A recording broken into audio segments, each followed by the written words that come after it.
নেতানিয়াহুকে আর বিশ্বাস করেন না ইসরায়েলিরা।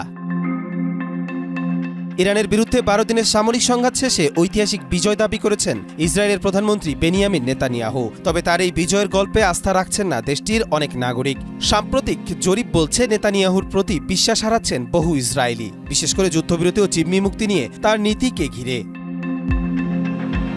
বিবিসির এক প্রতিবেদনে উঠে এসেছে, গাজায় যুদ্ধ থামিয়ে শান্তির পথে যাওয়ার সুযোগ থাকা সত্ত্বেও নেতানিয়াহু সেই উদ্যোগকে অবজ্ঞা করে যুদ্ধ অব্যাহত রাখেন। তার এই সিদ্ধান্ত অনেকেই রাজনৈতিক কৌশলের অংশ হিসেবে দেখছেন। জিম্মিদের পরিবারগুলো বিশেষভাবে ক্ষুব্ধ, যারা মনে করে নেতানিয়াহু তাদের প্রিয়জনদের নিরাপত্তার চেয়ে নিজের ক্ষমতা টিকিয়ে রাখাই গুরুত্বপূর্ণ মনে করছেন।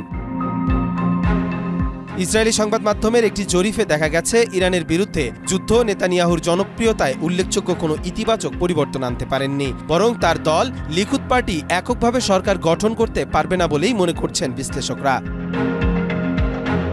ইসরায়েল ডেমোক্রেসি ইনস্টিটিউটের গবেষণা বলছে, নেতানিয়াহুর প্রতি পূর্ণ বা আংশিক আস্থা রয়েছে 50%-এরও কম নাগরিকদের। বিশ্লেষকরা মনে করছেন, যুদ্ধ নয় বরং আগামী নির্বাচন এখন তার জন্য বড় ঝুঁকি হয়ে উঠতে পারে, কারণ দীর্ঘমেয়াদে মানুষের নেতৃত্বে স্থিরতা ও বিশ্বাসযোগ্যতা খুঁজছে, যা নেতানিয়াহুর ক্ষেত্রে ক্রমেই দুর্লভ হয়ে উঠেছে।